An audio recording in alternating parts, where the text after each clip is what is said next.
Mesdames, Messieurs, bonjour à toutes et à tous, bienvenue au journal. Le président du Faso a entamé hier une tournée dans les pays du Golfe par le Qatar où le chef de l'État restera 3 jours pour parler renforcement de la coopération entre cet émirat et le Burkina.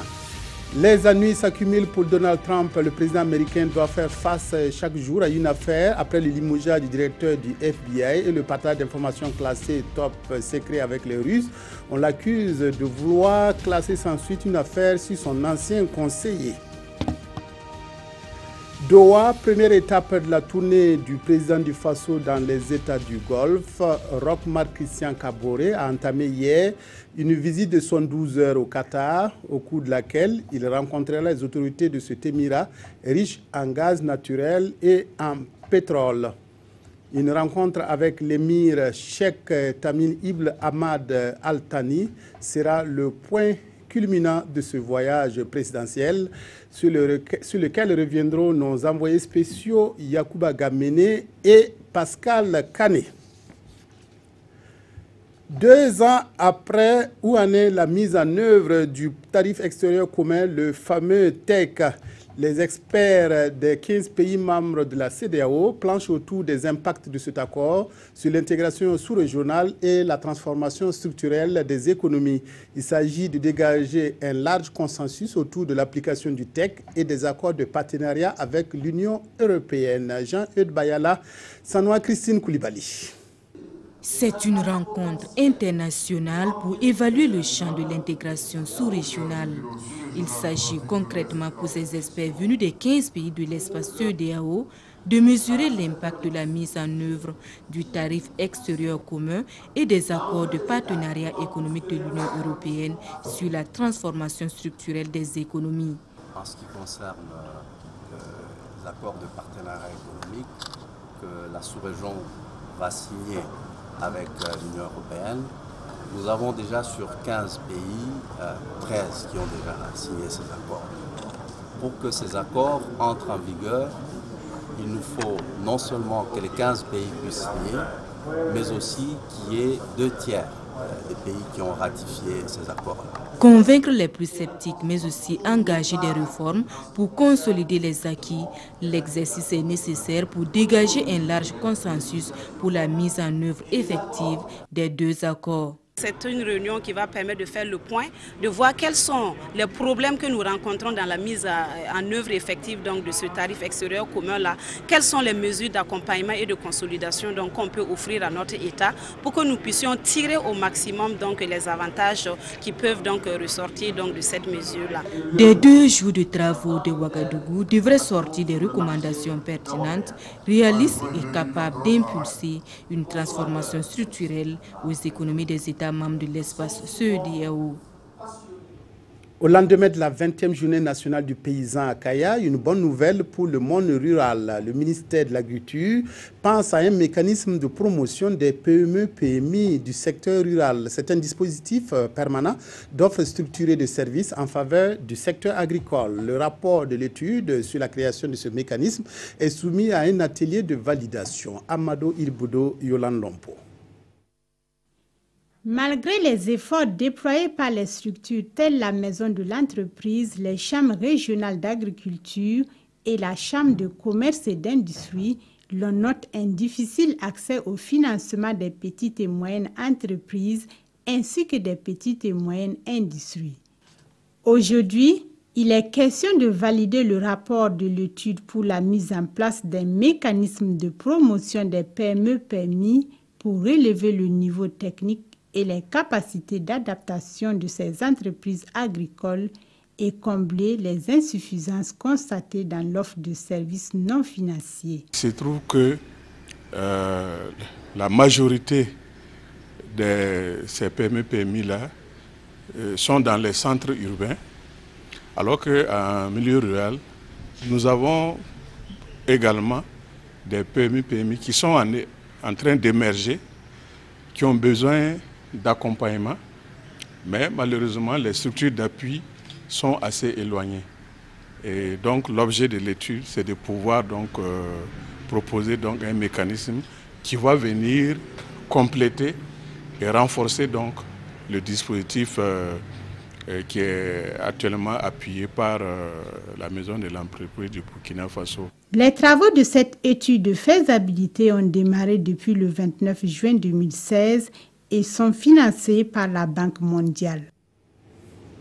Le PDG d'Orange Monde en visite au Burkina a inauguré hier les premières liaisons en fibre optique de sa filiale Orange Burkina.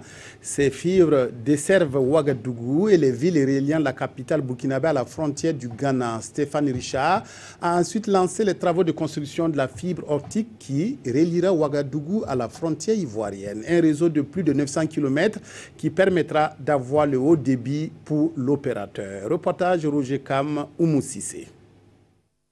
De l'Internet très haut débit pour les clients de Orange Burkina. Et cela est possible grâce aux premières liaisons en fibre optique qui desservent la ville de Ouagadougou et celles reliant Ouagadougou à la frontière avec le Ghana. Et c'est le président directeur général d'Orange qui a procédé à l'inauguration. Il a également procédé au lancement des travaux de construction de la fibre optique qui reliera Ouagadougou à la frontière avec la Côte d'Ivoire. Une interconnexion qui offrira aux entreprises et aux particuliers l'Internet très haut débit pour le transfert rapide de gros fichiers et assurera la sortie du trafic Internet et voix à l'international via le Ghana et la Côte d'Ivoire. Le gouvernement du Burkina Faso, dans son nouveau référentiel de développement qu'est le Plan national de développement économique et social, accorde une place prépondérante au développement de l'économie numérique. Je voudrais donc, une fois de plus, au nom du gouvernement, exprimer toute notre reconnaissance à votre groupe pour cet apport substantiel au développement économique et social de notre pays. Après le lancement des travaux de la nouvelle tranche, Stéphane Richard et sa délégation sont reçus par le Premier ministre. Je lui ai parlé du chantier de la fibre optique. Je lui ai parlé également de la 4G.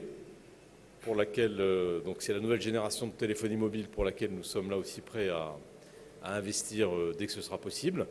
Je lui ai également parlé de nouveaux domaines comme l'argent mobile ou l'énergie ou encore le e-gouvernement, dans lequel, tous ces domaines dans lesquels Orange a beaucoup d'expertise. Orange est l'un des premiers opérateurs à utiliser les câbles sous-marins selon son président directeur général. Et à la fin des travaux, le réseau couvert en fibre optique sera de 916 km pour un investissement d'environ 10 milliards de francs CFA. Un geste humanitaire a aussi marqué le séjour du PDG d'Orange Monde au Burkina avec le lancement de la fondation Orange Burkina Faso. Ceci a permis de remettre du matériel à l'unité d'hémodialyse au centre hospitalier universitaire Yalagado Ouedraogo, du matériel d'une valeur de 120 millions de francs CFA composé de 5 fauteuils et de 1350 kits de dialyse. Roger Kam, Oumou Cissé. Ces patients souffrant d'insuffisance rénale sont en pleine séance de dialyse. Ils ont droit à une séance tous les 6 jours au lieu de 3 séances recommandées par semaine. Et avec ce don de la Fondation Orange composé de 5 générateurs, 5 fauteuils et de 1350 kits, la fréquence des dialyses de ces patients va augmenter. 5 postes de dialyse vont venir vraiment renforcer la capacité du service et pour améliorer la prise en charge des patients actuellement qui sont suivis. Ce don d'une valeur de 120 millions de francs CFA marque le lancement des activités de la Fondation Orange au Burkina Faso. C'est le premier acte concret de cette présence au titre de la Fondation d'Orange et qui va entreprendre un certain nombre d'actions dans le domaine de la santé, de l'accès aux soins, de l'éducation, au numérique et par le numérique. La Fondation Orange Burkina Faso devient la 16e fondation du groupe. Pour cette première année, elle a un budget de 400 millions de francs CFA. La Fondation Orange a fêté ses 30 ans le 6 mars dernier. La paroisse de Kombisri dans le Bas-Zéga célèbre un demi-siècle d'existence, un jubilé d'or qui se prépare à travers un programme d'activités dévoilé à la presse par le comité d'organisation. Rendez-vous à Kombisri les 27 et 28 mai pour une célébration autour du thème « Famille de Saint-Joseph renouvelée par les grâces du jubilé, soyons tout au Christ et n'ayons qu'un seul cœur ». Roger Bembamba, Mariam Dawo, Mounira Kéré.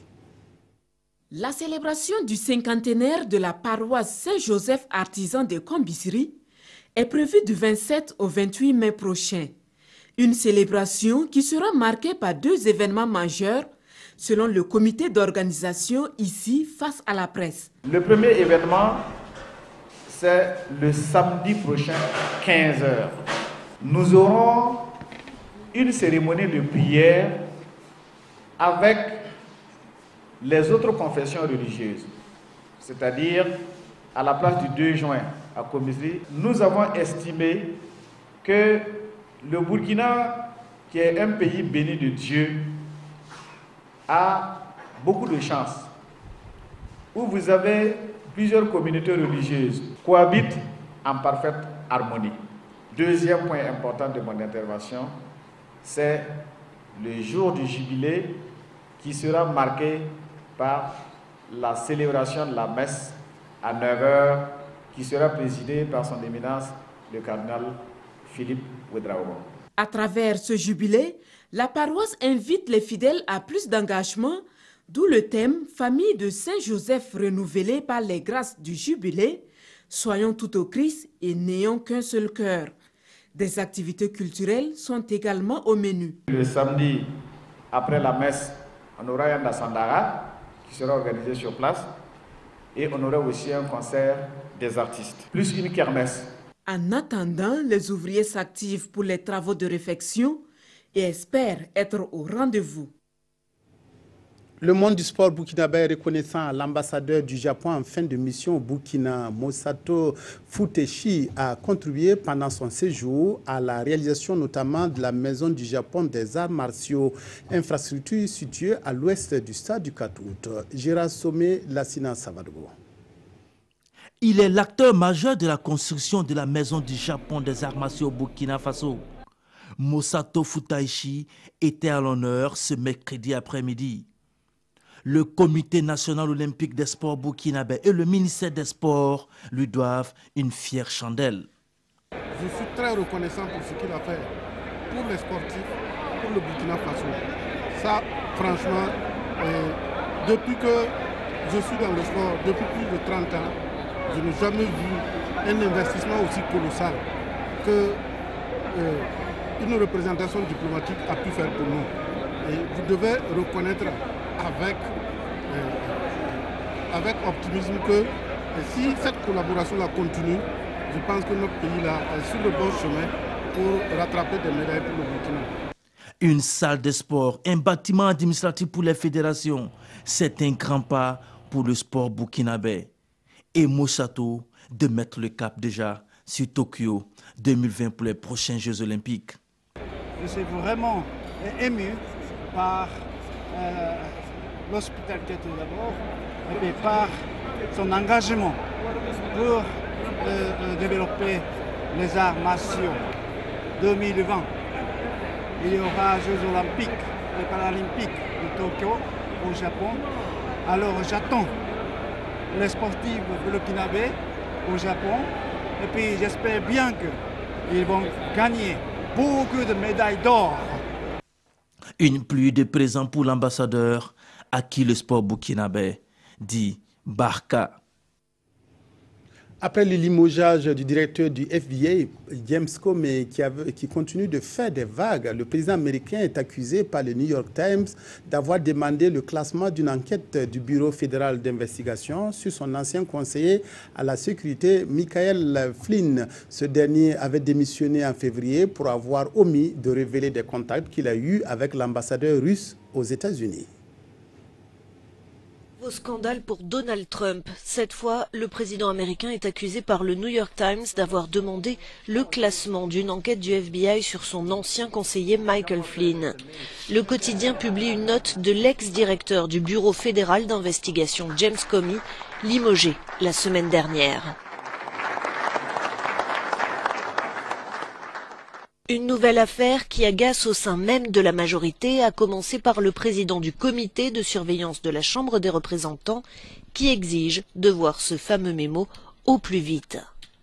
L'objet de l'enquête en question, c'est Michael Flynn. L'ancien conseiller à la sécurité nationale de Donald Trump a été contraint de démissionner le 13 février pour avoir omis de révéler des contacts répétés avec l'ambassadeur russe aux États-Unis l'an dernier, dont certains auraient porté sur des sanctions américaines contre Moscou. Look, this was terrible. It makes me mildly nauseous to think that we might have had some impact on the election. Le 20e anniversaire de la chute du maréchal Mobutu Sese Seko et la relative accalmie dans la révolte des soldats en Côte d'Ivoire sont des sujets évoqués aujourd'hui par les journaux. La question des factures impayées de la presse et qui devrait connaître un dénouement bientôt est largement commentée. La revue de presse avec Aimé Solange Digma. Attaque terroriste, une fiction pour conjurer la réalité, titre l'Observateur Palga. C'est une initiative du ministère de la Sécurité pour savoir comment réagir si un établissement hôtelier était à nouveau pris pour cible, précise le journal. Cela a suscité des réactions au sein de la population du genre « c'est pas normal, vos chefs-là ne sont pas intelligents, pourquoi faire ça au centre-ville ?» Et pourtant, c'est le prix à payer, souligne le journal, pour permettre aux forces de défense de s'améliorer et d'être plus réactives en cas de réelles attaques. Dans la même dynamique, l'Union européenne fait don de 4 véhicules d'intervention, indique Sidoya, pour un délai d'intervention de 10 minutes chrono, précise le pays. Des véhicules pour l'opérationnalisation des brigades anti-banditisme et terrorisme, mentionne le quotidien. Lequel journal signale en passant que toutes les factures impayées de l'État à la presse privée seront apurées d'ici à 2 semaines. C'est la promesse du Premier ministre Paul Kabatieba faite au patron de la presse privée, indique aujourd'hui au Faso. À l'international, le pays se penche sur le 20e anniversaire de la chute de Mobutu, qui selon lui aurait été pour Kabila un rendez-vous manqué avec son peuple, celui d'annoncer publiquement qu'il renonçait à toute velléité de tripatouillage constitutionnel pour se maintenir au pouvoir. Pendant ce temps, aujourd'hui au Faso annonce la fin du dissensus et une paix fourrée après 4 jours de turbulences en Côte d'Ivoire. Pour l'observateur Palga, la paix vaut bien 100 milliards. Dans tous les cas, insiste le pays, Ado aura appris à ses dépens qu'on ne s'amuse pas avec les primes des militaires. C'est la fin du journal. Merci de votre aimable attention à la RTB. Excellent après-midi à toutes et à tous.